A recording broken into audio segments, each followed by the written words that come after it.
Special announcement, Jimmie Johnson, joined by Rick Allen up front, and special announcements as it pertains to the Jimmie Johnson Foundation.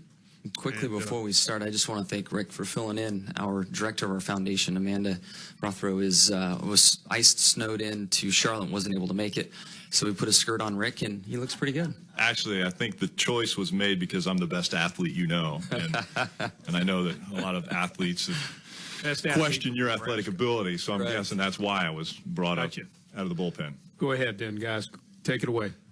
Well, this is for the Jimmie Johnson Foundation, and we just want to take you back a little bit to the history.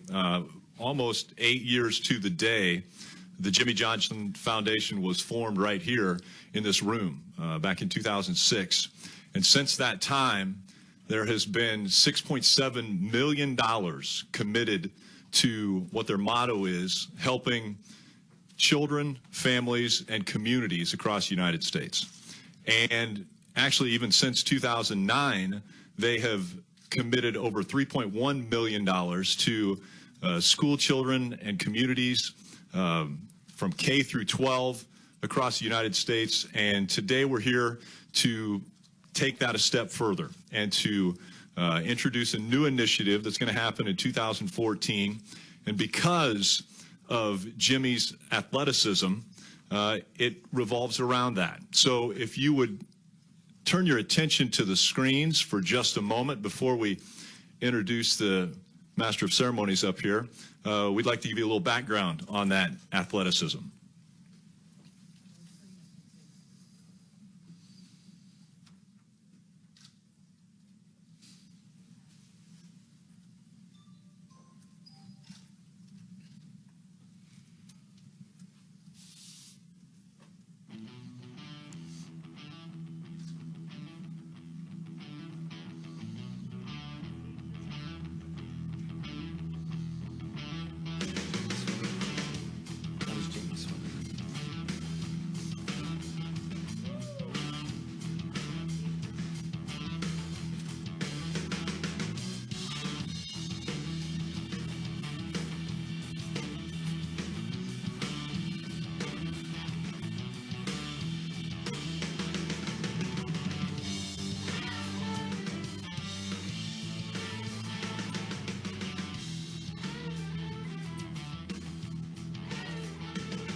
I don't think anyone has ever questioned the compassion and the drive that Jimmie Johnson has for competition, and I think this new initiative in 2014 is going to take that to another level. And without further ado, please welcome the 6-time Sprint Cup champion, Jimmie Johnson. Thank you, Rick, and thank you everybody for your attention today and to hearing what changes or what additions we actually have for the Jimmie Johnson Foundation. As you all know, we have a great fundraiser in California each year, a golf tournament that we put on, and it's been extremely successful. But you know, the fundraising takes place in California, and with us living in North Carolina, we just felt like we need to put on an event or some events in North Carolina and do fundraising there.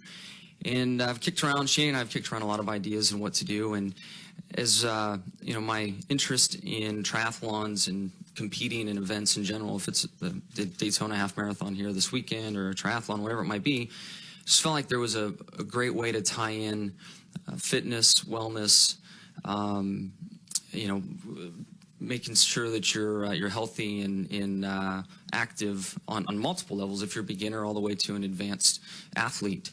And the thought came along, and we've been able to partner with a great company named Cool Breeze Cyclery in North Carolina, and we're going to put on 4 events next year. It's the Jimmie Johnson Wellness Challenge, and we're very excited because all the events will take place in the North Carolina area. We're very excited to create the program and to encourage people, not only individuals, but also corporations to get involved. It's a really neat opportunity for corporations to get involved and compete against one another at these 4 events that we put on. The 4 events will range from a 5K run, a multi-distance bike ride, a traditional sprint triathlon, and then a weekday. It's actually a weekday. I have my own agenda there to make sure I can compete in one of my events, a weekday off-road triathlon. So we're, again, very excited to be here to announce all these things. And One other component that goes with the events would be TeamJJF. And some of you may have noticed our Twitter handle and various things are starting to switch over from the Jimmie Johnson Foundation standard appearance and logo there to TeamJJF. Also, I have a hashtag with TeamJJF. And what my idea is behind that is to offer up apparel for the wide variety of participants in their ability levels and also disciplines, and give them a chance to purchase a shirt, a hat, a cycling kit, whatever it may be. All the proceeds would then go to the foundation as a donation, and allow people to kind of represent TeamJJF nationwide and have a chance to be in a 5K in Seattle or somewhere in Arizona, wherever. We don't have the ability to get to all of those great areas and places. And I've also found that within the athletic world, there are a lot of charitable-minded people there. So I feel like this could be a big success. And all the money raised will go back into our overall focus, which is helping public education in the San Diego area, in Oklahoma, where Shandy's from, and then where we live in North Carolina. So I'll be wearing my TeamJJF gear Sunday morning in the half marathon. We have a big group of people coming down to participate and compete. I see a lot of the gear out on the track, out on the course. I don't know what you call it, half marathon course, but we'll all be out there running. I call it a long ways. A long ways. So just very excited about where things are going with the foundation.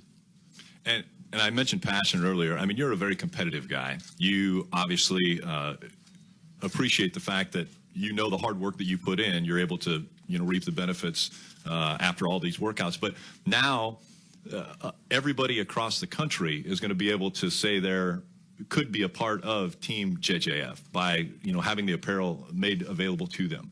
Absolutely, it's a great opportunity for people to join the team, and then we're going to make a huge effort to showcase the individuals and the people involved through our social outlets. Clearly have a big reach in that department. It's been a focus for me, and the whole digital platform has, and find a great way to build a community of people that are competing on behalf of the JJF and raising money for so many needed school districts in the areas. And it's great. I always love to point out with the logo, you see the kid reaching for the stars, and that's what you have been able to do is, give more kids that opportunity to reach for their dreams. Without a doubt, I've been blessed with so many great opportunities. Certainly hard work has gone into all of that, and that also ties into living a fit and healthy lifestyle. It's not easy. You've got to commit to it, and I think our events offer a wide variety and range of distances and disciplines. And some may think a triathlon is daunting, but a sprint tri is a very doable distance and a lot of fun. And I can remember the first one I did in Charleston a few years ago. I mean, I saw more beach cruisers in the lineup for the bicycle portion than I could have ever imagined. So you can be serious and crazy about it like myself and go for a time, or just get out there and have some fun. Will there be any challenges thrown down in any of these competitions? I know Casey Kane and you ran the half marathon a year ago. Is this the type of events where teams, maybe corporations, can throw down the gauntlet and challenge each other? Yeah, from a corporate standpoint, we're still fine-tuning those opportunities, but I think it would be great to have this corporate challenge exist. The individual participants wouldn't know of it, but there are so many big corporations based in North Carolina that could participate in these events and ultimately drive down their healthcare costs as they create a more fit and healthy environment throughout their corporate offices. So that element's there. I know that the weekday triathlon will be very successful and well attended from a garage standpoint, and I look forward to trying to get Hendrick versus Childress versus Roush. There could be a lot of fun there, and get everybody out and have burn some calories. And again, the proceeds from the Jimmie Johnson Foundation going to K through 12, the kids in the public school systems across the United States. We'd like to open it up to any questions you may have in regard to the Jimmie Johnson Foundation and this new initiative. Tom. I'm sorry. We're going to get you a microphone, Tom. I might not hear you. I'm joking. I'm kind of quiet. I'm joking. Congratulations on this, Jimmie. Do you have any idea what the scope of this? How many companies do you want to get involved? How much money do you want to raise? How many individuals do you think ultimately will participate? I don't really know. The background I've been to plenty of events and have participated and have loved the environment. In local events, I've seen them fairly well attended, including Casey Kane's 5K. He has 600 or 700 people that run in that, and it's growing. So I would hope to be in that area. Near 1,000 participants at each of the events would be, I think, a great goal. And then the corporate side, as word gets out today, hopefully we can really tie in these corporations and from a economic standpoint to help drive down their healthcare costs, but at the same time to create a fun competition internally through through these competitions. Hey, Jimmie. We see what you feel when you win races and win championships. We don't often get to see what you feel when you compete in these events. So the question simply is, what do you feel when you compete in one of these events, and how much does it mean to you? It means a lot, and it's been a very fun experience. Reminds me a lot of the excitement and nerves that I had when I was racing dirt bikes before it got serious, before I had to represent a sponsor. And for me, that happened at an early age. At 15, 16, I was already locked in with Chevrolet and had some kind of real pressure there. But I've found that in these events, I really enjoy competition. Clearly that's out there. But competing against myself, and it also ties into the way I drive the car. I don't pay attention to a lot of other people and what goes on the track. I'm always focused on myself, and I've known if I've done my part in the car, then I'll have success. And it's been that same way through these other events. Through training, I develop a pace or a goal that I want to achieve, and then set my sights on that and train for it. And I've been able to hit my goals of the events I've been able to participate in. But it's been a much more carefree, relaxed experience. And again, tying back into those younger years when I was a kid racing without any pressure.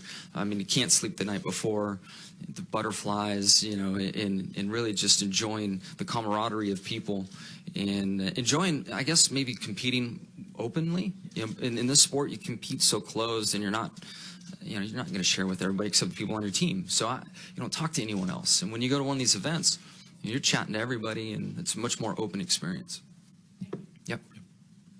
Hey, Jimmie, Mike Vega, Boston Globe. Just wanted to ask you, I know this is the first rollout of this, concept that you're promoting here, but any thought that maybe in the future to broaden the scope where you incorporate a JJF event, the fitness event, with your appearance at a track or, a race weekend?